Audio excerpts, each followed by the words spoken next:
పార్టీకి big shock అని చెప్పాలి. మద్రాస్ హైకోర్టు ఒక సెన్సేషనల్ తీర్పునిచ్చింది. విశ్వాస పరీక్షలో పాల్గొనకుండా శ్రీనివాస్ సేతుపతి పైన నిషేధాన్ని విధించింది.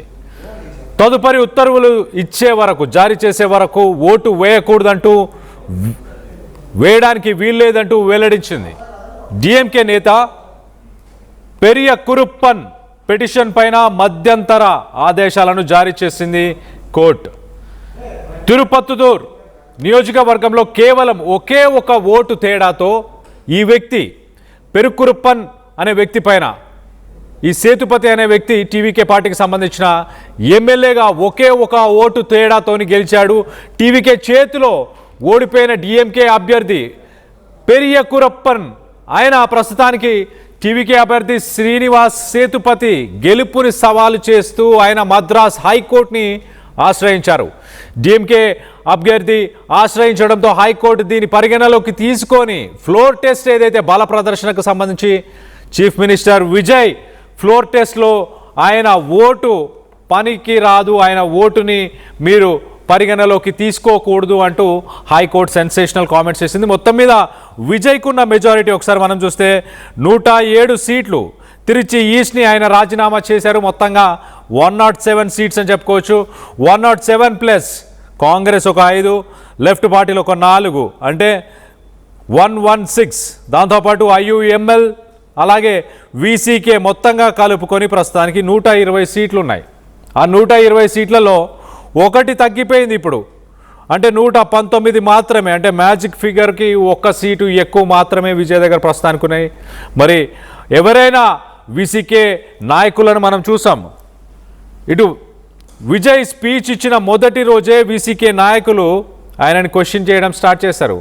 నేషనల్ యాంథమ్ కంటే ముందు తమిళలకు సంబంధించిన ఆ స్టేట్ పార్టీకి సంబంధించిన ఆ గీతాన్ని ఎందుకు ఆలపించలేదు అంటూ క్వశ్చన్ చేశారు వీసీకేకి సంబంధించి, అలాగే లెఫ్ట్ పార్టీలకు సంబంధించిన నాయకులు. సో మొత్తం మీద విజయ్ని క్వశ్చన్ చేయడానికి రెడీగా ఉన్నారు. వీసీకే పార్టీ క్యాబినెట్లో సీట్స్ని పొందడానికి కూడా వాళ్ళు మొగ్గు చూపుతున్నారు. మరో పక్కన ఐయుఎంఎల్ కేరళలో ఒక బర్త్ని కూడా కాంగ్రెస్తో మాట్లాడి ఒక డీల్ని కూడా కుదుర్చుకుంది.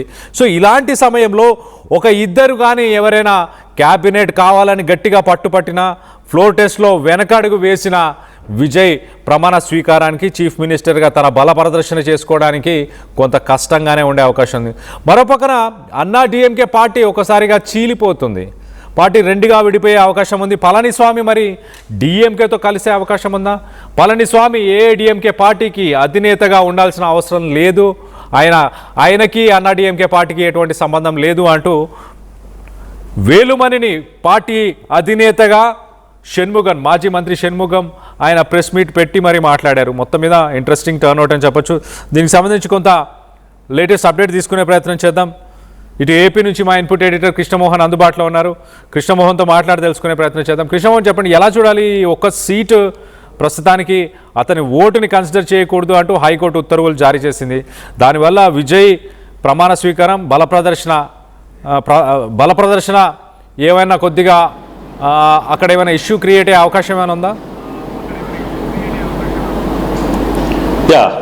కళ్యాణ, హైకోర్టు ఈరోజు ఒక తీర్పు అయితే ఇచ్చింది. రేపు విజయ్ 13వ తారీఖున బల నిరూపణ చేసుకోవాల్సిన సమయం ఆసన్నమవుతున్న నేపథ్యంలో హైకోర్టు ఇచ్చిన తీర్పు మరొక స్థానానికి కిందకి నెట్టింది విజయ్ పార్టీ టీవీకేని.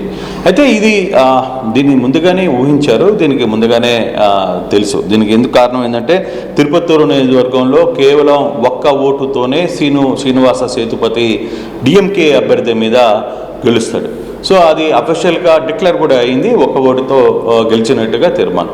దాని మీదనే వెంటనే ఆయన హైకోర్టుని ఆశ్రయించడం, డిఎంకేకి సంబంధించిన పెరియ కరుప్పన్ వెంటనే దాని మీద కోర్టుని ఆశ్రయించడం నేపథ్యంలో ఈరోజు కోర్టు ఒక తీర్పునైతే ఇచ్చింది. బాబు, నువ్వు ఓటు హక్కును వినియోగించుకోవడానికి లేదు, తదుపరి ఆదేశాలు వచ్చేంత వరకు.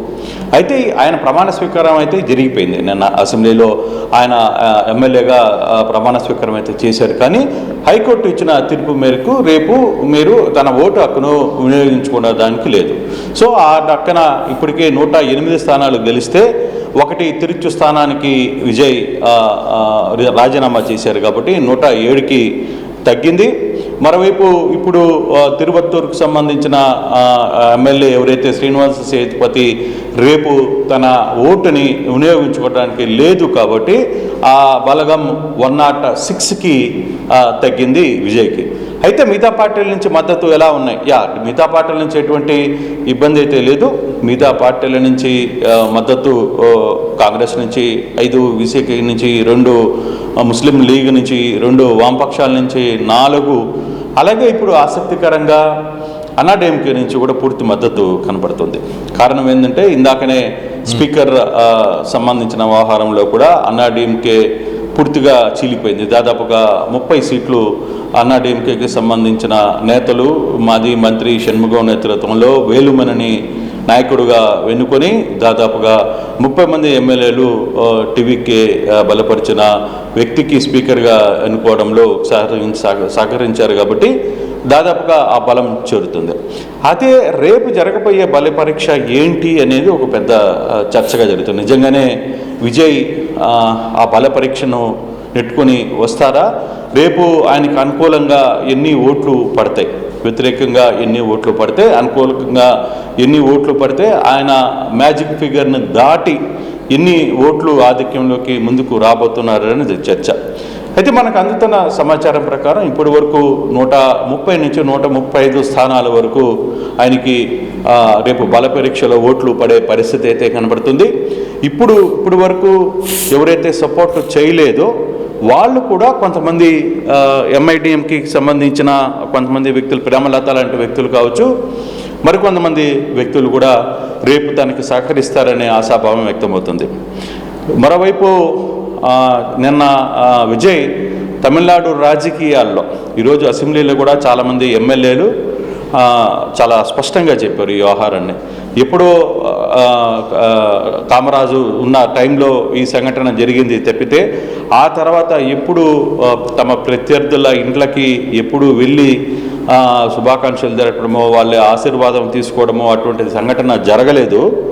ఫస్ట్ టైం విజయ్ ప్రతిపక్షంలో ఉన్న తనకు అగైనెస్ట్గా పోటీ చేసిన ప్రతి ఒక్క నాయకుడి ఇంటికి, దాదాపుగా నిన్న స్టాలిన్ ఇంటి దగ్గర నుంచి వెళితే ప్రతి ఒక్క నాయకుడు ఇంటికి, వైగో ఇంటికి వెళ్ళారు, తర్వాత మారదాసన్ ఇంటికి వెళ్ళారు, తర్వాత రామ్దాస్ మాజీ కేంద్ర మంత్రి వాళ్ళ ఇంటికి వెళ్ళారు.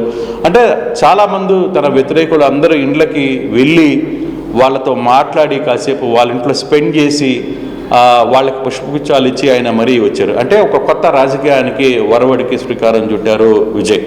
దాన్ని ఉదయనిధి స్టాలిన్ కూడా ఈరోజు అసెంబ్లీలో చాలా క్లియర్గా చెప్పారు.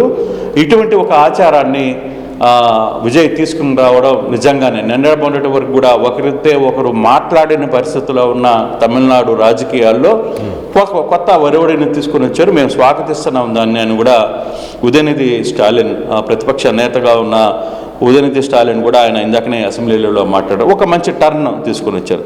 అంటే దీని వెనకాల ఒక వ్యూహం ఉంది. అంటే రేపు జరిగిపోయే బల పరీక్షలో ఎవరైతే 1-2 ఓట్లు ఇండివిజువల్గా పోటీ చేశారో, ఇండిపెండెంట్గా కొంత ఒక పార్టీలు పెట్టి దాంట్లో 1 స్థానాలు 2 స్థానాలు వచ్చిన వ్యక్తులందరినీ కూడా కలుపుకుపోయే దిశగా ఆయన ఒక ప్లాన్ ఆఫ్ యాక్షన్ చేశారు. సో రేపు బల పరీక్ష అనుకున్న స్థానాల కంటే ఎక్కువగా వచ్చే అవకాశం ఉంది అనేది ఒక వాదన.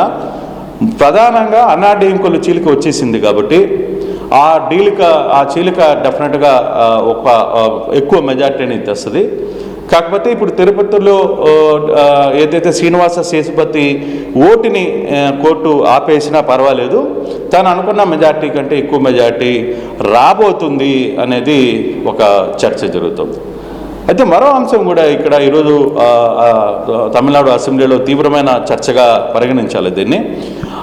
వందే మాతరం గీతం అందరికంటే ముందు పాడడం దాన్ని ఈరోజు కూడా సభలో చర్చకు వచ్చింది. దాన్ని మేము వ్యతిరేకిస్తున్నామని చెప్పి క్లియర్గా ఉదయనిధి స్టాలిన్ బహిరంగంగానే స్పీకర్ ముందు మాట్లాడారు. మరోసారి దీన్ని ఇక్కడ జరగనివ్వబోము అంటూ కూడా అసెంబ్లీలో ఆయన మాట్లాడిన సందర్భం. సో రేపు గవర్నర్ వస్తారు బలపరీక్షకి గవర్నరు లేదు నిరూపించుకోవడానికి ఆయన స్పీకరు నిరూపించుకోవడానికి చేసే ప్రయత్నంలో ఇటువంటి ఏదైనా జరిగితే మాత్రం ఏ విధంగా ఉండబోతుంది అనేది చూడాలి. సో అటువంటి యాంగిల్లో రేపు బలపరీక్ష నిర్వహణకి సంబంధించి చాలా కీలకమైన అంశంగానే మారింది. ఒక్క ఓటుతో చాలా ప్రభుత్వాలు గతంలో పోయిన ప్రభుత్వాలు కూడా మనం చూసాం. కానీ ఇప్పుడు అటువంటి పరిస్థితులు ఉండకపోవచ్చు. విజయ్కి తన వర్గం అంటే అవతల వర్గంలోనే చీలిక వచ్చింది కాబట్టి అన్నాడీఎంకేలో డెఫినెట్గా 20 స్థానాలు పైనే విజయ్కి అధికంగా ఓట్లు వచ్చే అవకాశం ఉంది అనేది చాలా స్పష్టంగా మనకి కనపడుతుంది. Kalyan. Right Krishnamohan, thanks for the latest update.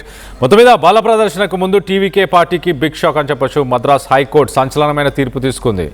ఇటు శ్రీనివాస్ సేతుపతి అనే వ్యక్తి ఒక్క ఓటుతో మాత్రమే డిఎంకే క్యాండిడేట్ పైన గెలవడం జరిగింది. ఆ డిఎంకే క్యాండిడేట్ హైకోర్టుని ఆశ్రయించినప్పుడు హైకోర్టు పరిగణలోకి తీసుకొని బల పరీక్షలలో తన ఓటుని కన్సిడర్ చేయకూడదు అంటూ చెప్పుకొచ్చారు. మొత్తంగా విజయ్కి ఉన్న 107 కాస్త ప్రస్తుతానికి 106గా మారిపోతుంది. తిరిచి ఈస్ట్కి తను రిజైన్ చేయడంతో 107కి తన సీట్లు పరిమితమైపోయి ఆ 107లో ఈ ఒక్కటి కూడా తీసేయడంతో 106 మొత్తంగా. సో బల పరీక్షలో 120 కాస్త తన ఉన్న బలం కాస్త 119కి తగ్గిపోయింది ప్రస్తుతానికి. మొత్తం మీద మరి 1-2 స్థానాల నుంచి ఉన్న ఎమ్మెల్యేలు కనుక వెనకడుగు వేస్తే తన బల పరీక్షలో తను నిరూపించుకోలేని పరిస్థితి. మొత్తం మీద ఒక కొత్త తరం రాజకీయాలకు తెరలేపారు విజయ్ అని చెప్పుకోవచ్చు. తమిళ రాష్ట్రంలో ఉన్న అన్ని పార్టీలకు సంబంధించిన నాయకులని ఇంటికి వెళ్ళి మరి కలిసి వచ్చారు అంటూ ఒక కొత్త రాజకీయాన్ని ఖచ్చితంగా మేము స్వాగతిస్తున్నామంటూ leader of opposition Udhayanidhi Stalin కూడా చెప్పుకొచ్చారు. కానీ కొన్ని కాంట్రవర్సీస్ అయితే ఖచ్చితంగా ఉన్నాయి. ఇటు నేషనల్ యాంథమ్ ఆలాపన దాని గురించి మిగతా ఇష్యూస్ గురించి కూడా మాట్లాడే అవకాశం ఉన్నట్టు కూడా చాలా క్లియర్గా తెలుస్తుంది. సో మొత్తం మీద కొంత ఉత్కంఠం అయితే నెలకొని ఉంది. ఏం జరగబోతుంది తమిళనాడు రాష్ట్ర రాజకీయాలు ప్రతిరోజు ఒక కొత్త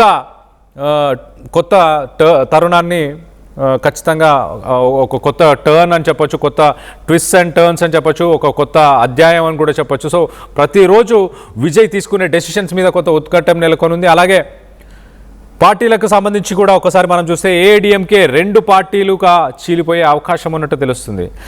ఎస్పీ వేలుమణిని ఏఐడిఎంకే అధినేతగా పార్టీకి సంబంధించిన సీనియర్ నాయకుడు మాజీ మంత్రి షణ్ముగం ఒక ప్రెస్ మీట్ పెట్టి మరి ఆయన చెప్పడం జరిగింది. మరి పళనిస్వామి డిఎంకే పార్టీతో కలిసి ముందుకెళ్లే ప్రయత్నం చేస్తారా? దీనికి సంబంధించి మీ అభిప్రాయాలు ఏంటనేది కింద కామెంట్ రూపంలో తెలియపరచండి.